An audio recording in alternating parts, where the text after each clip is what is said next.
Bom dia, vamos começar a falar sobre o céu do dia de hoje. Hoje é dia 22 de julho de 2025, é terça e todas as terças são regidas por Marte, que é Áries, é o nosso deus da guerra, da luta, dos combates. No nosso mapa, ele pode falar sobre cortes, separações, até sobre o nosso sistema imunológico, a nossa capacidade, as nossas ferramentas disponíveis para ir à luta, também a casa, a área da nossa vida onde a gente tem Marte, dentre as 12 casas do nosso mapa astral, pode representar uma área da nossa vida em que a gente lida com conflitos ou precisa enfrentar algumas questões. Bom, no céu de agora, Marte está no signo de Virgem, que é um signo de terra mutável, então favorece tudo que é prático, essa busca de aprimoramento, aperfeiçoamento. Virgem é regido por Mercúrio, então vai falar também sobre essas habilidades mentais, essa capacidade de organização, de discernimento. Então, Marte, ele tá mais mental, ele tá mais prático. Então, facilita, né? Até pensando que ontem a gente teve a Lua fazendo... Não, perdão. A Lua fazendo quadratura com Marte, isso mesmo, me confundi. A Lua fazendo quadratura com Marte, então ajudando, né? A gente está nesse processo de minguar, então ajudando a fazer esses cortes que envolve padrões, comportamentos, hábitos, já que são representações da Lua, tá? Então é isso, Marte ele tem o seu júbilo na casa 6, que é uma casa que pode ser relacionada à saúde, também a doenças, a necessidade de descanso, esses cansaços do dia a dia. Também é uma casa que fala sobre funcionários públicos, pode falar sobre militares, pode falar sobre animais domésticos também. São os nossos serviços diários, esse trabalho diário. Também tem uma associação com pessoas que trabalham para você, seus funcionários também pode estar relacionado ali. E deixa eu ver, acho que é isso sobre Marte em Virgem. Então vamos pro. Hoje tem mudanças bem importantes no céu, porque tanto o Sol quanto a Lua, eles vão ingressar em signos que eles se sentem em casa, que eles têm essa capacidade de expressão mais forte, alinhada com as suas características. Então a Lua vai ingressar em Câncer, o Sol ingressa em Leão. O primeiro aspecto, né? Então, na verdade, esse primeiro trânsito, então vai ser 9h26, que a Lua, então, ela sai do signo de Gêmeos, onde ela está 12 signos longe de casa, afastada, e retorna, então, para esse local onde ela se sente bem, para essa expressão emocional, para essa conexão com o sentir, com a intuição, com a ancestralidade, com a família, com as raízes emocionais. Então, eles têm a natureza muito semelhante à Lua e o signo de Câncer. Muitas vezes a Lua representa a mãe, mulheres, quem nos nutriu, pode falar sobre esses ciclos. é, então, no signo de Câncer, que é um signo de água, é um signo cardinal, é simbolizado pelo caranguejo, que tem a carapaça, então também fala dessa necessidade, de proteção, de, de segurança emocional que a gente tem. É, então, é um bom momento para a gente se conectar com as nossas necessidades, ouvir elas e pensando que a lua está minguando. Então, favorece esses processos de deixar ir. Então, deixar aí mágoas, deixar algumas emoções mesmo fluírem, que por si elas já se encerram, elas já se finalizam quando a gente se permite sentir, se permite expressar elas, se permite se conectar com elas. Então, o que mais fala sobre a lua em Câncer? Deixa eu ver o que mais eu anotei aqui. Então, a lua retorna para casa, para o seu corpo, para as suas emoções, para o seu sentir. Então, o acesso às águas, à intuição é facilitado. Então, lembrando que na quinta a gente tem a lua nova, então mais 2 dias ali que ajuda nesses processos de finalização, porque muitas vezes a gente percebe os pesos, percebe o que está pesado, o que não está nutrindo, mas esse hábito de alimentação, esse comportamento emocional não está mais me servindo, não está mais me acolhendo.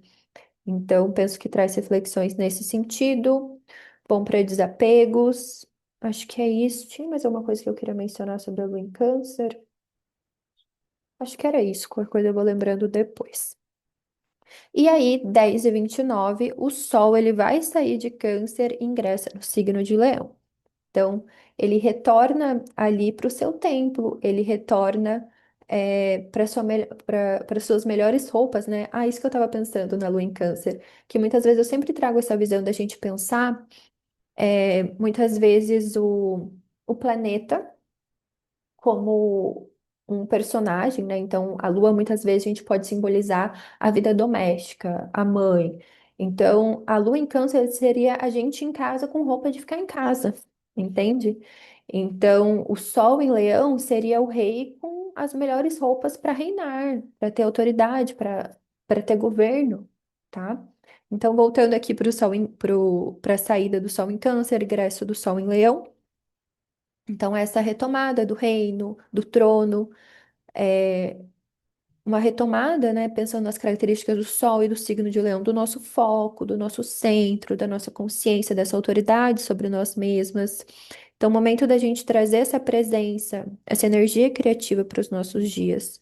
Então, essas questões de coragem, autoexpressão, liderança, iluminação. Tudo isso, então, fica mais forte, vem mais à tona. Lembrando que para cada pessoa é específico. Então, olha a casa, a área da sua vida que você tem o signo de Leão. Depois, no final, eu vou passar um pouquinho de cada um dos temas. Já postei no Instagram também, mas eu vou passar aqui para vocês.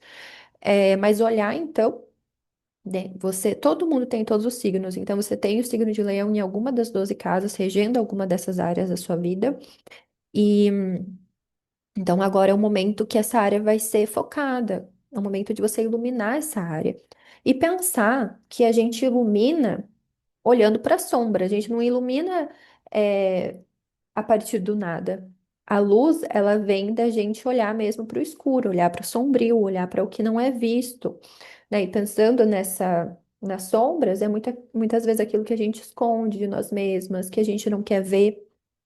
E eu gosto muito de sempre trazer os mitos relacionados aos signos, e eu gosto bastante do mito do signo de Leão, da constelação de Leão, porque é muito simbólico, dá para a gente captar muitos simbolismos ali. Mas é basicamente está relacionado com o mito de Hércules, no primeiro trabalho dele, em que ele enfrenta o leão de Nemeia, que estava destruindo a cidade inteira. Aí ele vai lá nessa caverna onde está o leão. Só que ele não, as armas dele, né, as ferramentas que ele tinha, as lanças lá, eles não perfuram o animal. Ele tem a pele impenetrável, então nada adianta. E aí o que que acontece? O Hércules, ele vai lá na mão mesmo. Ele dá aquele mata-leão, ele enforca. Ele enforca, ele enfrenta o leão com as próprias mãos. E isso, assim, tem vários simbolismos no sentido dessa nossa força interna, de muitas vezes a gente tem algumas lutas, alguns conflitos internos que ferramentas externas, elas são desnecessárias, elas não é que elas são desnecessárias, elas não funcionam, entende? Tem que vir algo do nosso interno, do nosso eu, da nossa verdade, sabe? Do nosso espírito mesmo. Então, os braços, né, a gente pensar que é muito essa representação, os braços, eles estão conectados muito com o chakra cardíaco, que seria esse seguir o nosso coração. E o leão, ele está relacionado, ele rege, dentre as partes do corpo, ele rege o coração. Fala muito mesmo desse agir com coragem, agir com o coração, agir enfrentando esses medos, essas inseguranças. Então, assim. Isso, essa é uma das associações que a gente pode fazer, né? Então, a caverna pode ser simbolizado como esse inconsciente, que Hércules vai lá e faz essa descida. O leão pode ser essa guerra interna mesmo, com o nosso eu mais selvagem, o nosso eu mais egoísta, mais territorialista, mais autoritário, sabe? Mais opressivo, enfim, todas essas questões, mais orgulhoso também. Então, é esse enfrentamento. E então ele asfixia o leão, então o leão perde o ar. E a gente pensar, né, na astrologia, o ar é isso, né? O ar é pensamento. Então asfixiar seria parar de dar ar, parar de dar pensamento para esse tipo de sensação, de sentimento, né, de características suas, sabe? Porque às vezes a gente fica alimentando de alguma forma as nossas inseguranças, por exemplo. Então, esse sufocamento, essa asfixia simboliza isso. E depois o Hércules, ele pega as garras do leão, as próprias garras do leão, e arranca o couro do leão e usa a pele dele como manto e como capacete, né? Então, sendo um símbolo ali de proteção, né? Depois que ele enfrenta, isso acaba se protegendo ele mesmo. também é uma lembrança, assim, da sua própria vitória, né? A gente lembrar muitas vezes de tudo que a gente já venceu na vida, às vezes a gente já venceu vício, venceu trauma, sabe? E outra questão também simbólica que é muito legal é a gente pensar, ele utiliza as próprias garras do leão. Então é como se a gente utilizasse essa força que vem da sombra dos nossos instintos. Então, isso nos dá essa força. Então, não é algo para ser negado, porque quando a gente nega esse nosso lado sombrio, ele fica mais forte. E a gente pode utilizar isso ao nosso favor, sabe? Então, é perceber que muitas vezes, por exemplo, a gente precisa dessas reações emocionais instintivas. E elas servem, elas podem servir ao nosso favor quando a gente está em domínio de nós mesmos, quando a gente está nessa capacidade de autogoverno, de presença, a gente sabe utilizar elas. Então, é isso, sabe? A gente pegar essas ferramentas, pegar essa força, utilizar ao nosso favor. E é isso, e acaba virando uma proteção, nossa sombra acaba nos protegendo.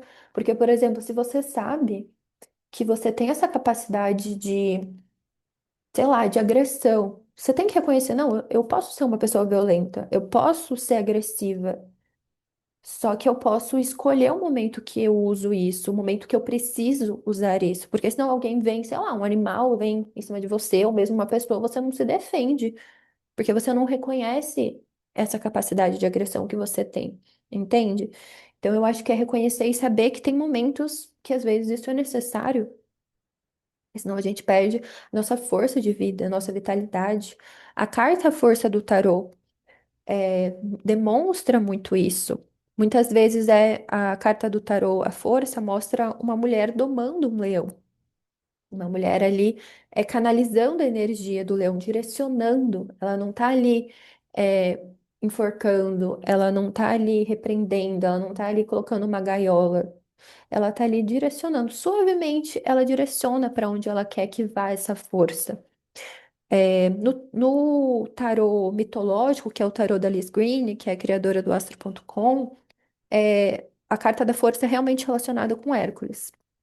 Então tem muito essa associação, sabe? Então a gente pensar nesse resgate da nossa força. Muitas vezes a gente sente sem força, sem vitalidade, porque a gente não reconhece esse nosso lado, sabe? Então práticas assim. é, Agora a gente deu uma pausa, mas eu tenho um grupo de meditações tântricas em que a gente foca muito nisso, sabe? Nessa liberação emocional, nessa consciência, nessa presença. Então, práticas de meditação tântrica, práticas energéticas, de terapia corporal, sabe? Porque o fogo, leão, signo de fogo fixo, é muito essa expressão. Então, não é muito pensamento, não é muito sentir essa expressão mesmo. Então, às vezes, a gente tem que, vamos dizer, se adestrar novamente o nosso eu selvagem, né? Uma coisa bem. Mulheres correm com os lobos, uma mulher selvagem, né? Nesse sentido mesmo, que a gente nega esses lados em nós e a gente precisa deles. E eles podem ser utilizados de uma forma criativa. Até para nos proteger muitas vezes, para trazer essa sensação de proteção, né? Como no mito de Hércules. Então, eu acho que é bem interessante a gente pensar nisso. Eu já recomendei, acho que na última vez que a Lua estava em Leão, se eu não me engano, de vocês assistirem na Nova Acrópole, tem alguns vídeos sobre que fazem interpretação do mito de Hércules. Então, faz essa interpretação simbólica. Então, acessar. Porque o enfrentamento de Leão de Nemeia é só o primeiro trabalho, tem os 12. Então, é muito interessante, né? Nem que seja só para ouvir esse primeiro, porque eu acho que já vai trazendo alguns insights, assim. Então, os mitos, eles têm esse simbolismo que é infinito. Então, você lê uma vez, você lê de novo, e daí, dependendo do seu momento de vida, do que você está enfrentando, da sua consciência, isso tende a se expandir cada vez mais. Então, eu acho bem interessante. O que mais que eu queria falar do signo de Leão? Deixa eu ver se tem algo a mais. Mas eu acho que é isso, assim. Outros livros que eu acho que podem ajudar a se inspirar nesse trânsito, né? Tem o livro Mulheres Correm com os Lobos, porque traz muito essa questão do nosso lado eu, do nosso eu selvagem. Tem o Caminho do Artista, porque eu acho que traz muito essa conexão com o nosso eu criativo, que são características solares, leoninas. O Ato Criativo também, que é um livro muito legal, que realmente a capa dele é um círculo com um ponto. Então já traz também essa questão solar, esse princípio solar. Enfim, tudo que envolve criatividade, práticas de presença, de consciência de si, estão muito favorecidas nesse trânsito, tá? Então, depois disso, só retomando, a Lua ingressa em Câncer 9h26, o Sol ingressa em Leão 10h29, e depois a Lua vai fazer mais dois aspectos, que ela vai fazer uma quadratura com Saturno em Áries, meio-dia e 33, e outra quadratura com Netuno em Áries, meio-dia e 57. Então, as quadraturas trazem uma tensão, trazem um certo desconforto. A Lua em Câncer nesse signo de água, Saturno e Netuno em Áries nesse signo de fogo. Então tem ali uma competição, tem ali até uma certa tensão mesmo, né? Uma certa luta. Então é como se a gente precisasse enfrentar esses nossos limites, lidar com a nossa escassez, lidar com faltas, lidar com carências. Então, eu até escrevi aqui, é um momento que a gente pode enfrentar muito esses limites de energia e percebendo nossos ciclos emocionais, esse nosso fogo, a gente consegue abrandar eles, a gente consegue estruturar eles ao nosso favor ou dissolver eles, que também é uma característica netuniana, né? Pensando em Netuno, que ele tem essa capacidade de dissolução do nosso ego, porque a gente se conecta com o todo. Então, muitas vezes, esse momento que a gente sofre pelo todo, sofre pelo mundo, o nosso ego, ele tá se dissolvendo, a gente tá se conectando com o todo. E acho que é isso, né? Então, enfrentar, lidar com essas questões. E a quadratura tem essa qualidade de Marte, então é cortar. Então, o que que não tá mais servindo a minha energia? É aquilo que eu mencionei, o que que não tá mais nutrindo? Que eu preciso cortar, que eu preciso encerrar. Às vezes, uma forma de lidar com a sua disciplina, uma forma de lidar com as suas emoções, questões nesse sentido, tá? E o próximo aspecto, então, então depois ali do meio-dia, a Lua não faz mais aspectos. Então, até meio-dia, né, até quase 1 hora ali, a gente vai sentindo cada vez mais essas quadraturas que podem tensionar, pode trazer essa sensação de bloqueio, de restrição, mas depois à tarde, a Lua ela já vai começar a aplicar um aspecto com Júpiter. Então, amanhã, 1h56 da madrugada, ela vai fazer uma conjunção com Júpiter. Então, é como se ela estivesse se direcionando para para esse encontro. Então, Júpiter, o que que ele pode trazer? A gente indo encontrar, indo se juntar com questões espirituais. Júpiter pode falar sobre estudos, é, sobre exterior, pode falar sobre mestres, professores, vai falar sobre lei, justiça. Então, pode trazer questões nesse sentido também. Mas eu penso principalmente a gente indo se conectar assim com o que nos traz essa sensação de expansão, de abundância emocional, conhecimentos, estudos assim que envolvem a nossa ancestralidade, saberes ancestrais, saberes corporais. Então, aprender com o nosso corpo, ouvir o nosso corpo, ver o nosso corpo como nosso próprio mestre também, sabe? Ele está sempre ali, nos trazendo informações, intuições, insights. Então, reconhecer isso, é, acho que é isso. Júpiter, ele também é um representante de prosperidade, de sorte, de otimismo. Então, também pode trazer um ânimo ali mais à tarde, tá? Amanhã também, 5h23, a Vênus vai fazer uma quadratura com Marte. 2h32, o Sol vai fazer um sextil com Urano. Amanhã a gente fala mais disso. Mas então, eu vou passar para vocês alguns dos temas que podem vir à tona. Sempre depende do seu mapa todo, dos aspectos. Às vezes você tem algum planeta em Leão também, então a gente pode pensar que esse planeta em Leão ele está sendo iluminado. Então, por exemplo, eu tenho Lua em Leão, momento de trazer mais consciência sobre as minhas emoções. Eu tenho a Vênus em Leão, momento de trazer mais consciência sobre os meus desejos.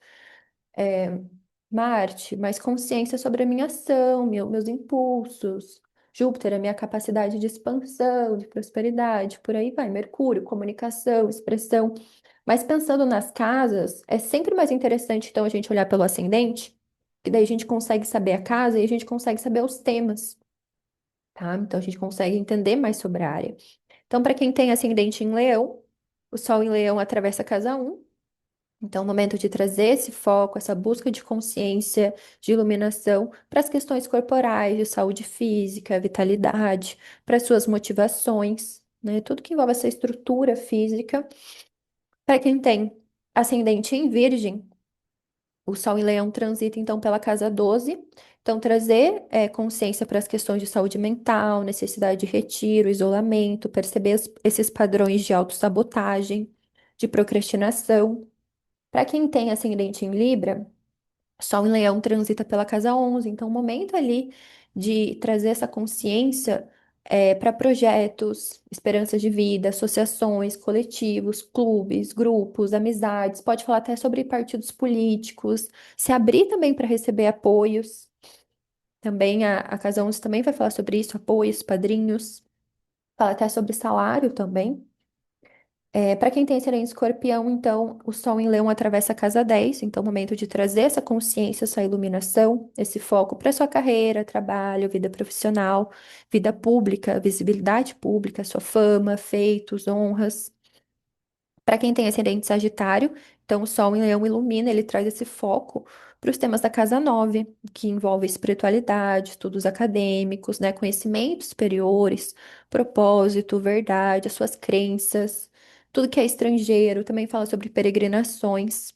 Para quem tem ascendente em Capricórnio, então, o Sol em Leão transita pela casa 8, então é o momento de trazer consciência para os medos que te trazem, que te trazem ansiedade, né? E principalmente esse medo dos fins, medo da morte, perceber o que precisa ser encerrado, finalizado, já que é uma casa que fala sobre fins, lidar também com investimentos, com dívidas, impostos, heranças, dinheiro, recurso que vem dos outros também. Principalmente penso em focar em práticas assim para lidar com fins, né? De alguma forma lidar com ansiedade, com esses medos. Para quem tem ascendente em aquário, então traz foco para casa 7, então o momento é de trazer consciência para o outro em geral, para as dinâmicas, para os padrões de relacionamento, o que está sempre se repetindo ali. Então é um foco, seja em parcerias, sociedades, contratos, clientes, casamento, né? Tudo isso. Para quem tem ascendente em peixes, então a casa 6 é iluminada. É o momento de focar nos seus hábitos, nos seus rituais, nas suas práticas de saúde, em tudo que te cura, animais domésticos, serviços. Para quem tem ascendente em Áries, então é o momento de iluminar, trazer o foco para os temas da casa 5, que envolve prazer, lazer, diversão, hobbies, práticas artísticas, criativas, filhos, caso você tenha, romances. Para quem tem ascendente em Touro, momento de iluminação e foco da casa 4, que envolve o seu lar, a sua família, a sua ancestralidade, as suas bases, raízes psicológicas. Também fala sobre terrenos, bens imóveis, intimidade, vida privada. Para quem tem ascendente em Gêmeos, então, é um momento que ilumina a casa 3. Então, trazer consciência para os temas que envolvem primos, irmãos, vizinhos, parentes próximos, esse ambiente próximo da sua casa. Também pode falar sobre mudanças, esses deslocamentos cotidianos, esses seus movimentos diários, as ruas próximas da sua casa. Então, pequenos cursos, pequenas viagens, mídias sociais, comunicação. Para quem tem ascendente em câncer, então o foco vai para casa 2. Então, é o momento de trazer consciência sobre a sua vida financeira, os seus gastos, fontes de renda, os seus bens móveis, objetos, suas posses, seus recursos materiais. Também fala sobre nutrição, alimentação e tudo que te sustenta. Então, se vocês quiserem se aprofundar, eu tenho uma leitura da alunação leonina, que eu aconselho a partir da lua nova, para cada uma dessas 4 semanas, ali para cada uma das luas. Se você tem o Sol em Leão e quer fazer a leitura das previsões astrológicas, eu faço a leitura da profecção, das progressões, da revolução solar e de algum dos trânsitos também para o seu ano, então vai de um aniversário para o outro. Que mais? Acho que é isso para hoje. E então a gente começa, então inicia, na verdade, Mercúrio já está em Leão, então a gente já pode pensar que já estava aberta ali a temporada leonina, mas agora com o Sol, que realmente estando em casa, então a gente tende a buscar mais essa vitalidade, essa consciência, pensar que nos domingos, que são dias regidos pelo sol, pode ser interessante a gente ter uma prática ali devocional, seja tomar um banho de sol, fazer uma saudação ao sol, às vezes acender uma vela amarela, às vezes até vermelho, que também pode ser relacionado com o signo de Leão, mas normalmente amarelo, dourado são cores mais relacionadas. É, girassol, calêndula, algumas ervas, né, que a gente pode relacionar com o signo de Leão, enfim, trazer para perto essas correspondências. É isso para o céu de hoje. Então, um bom trânsito do Sol em Leão para nós. Amanhã a gente fala mais.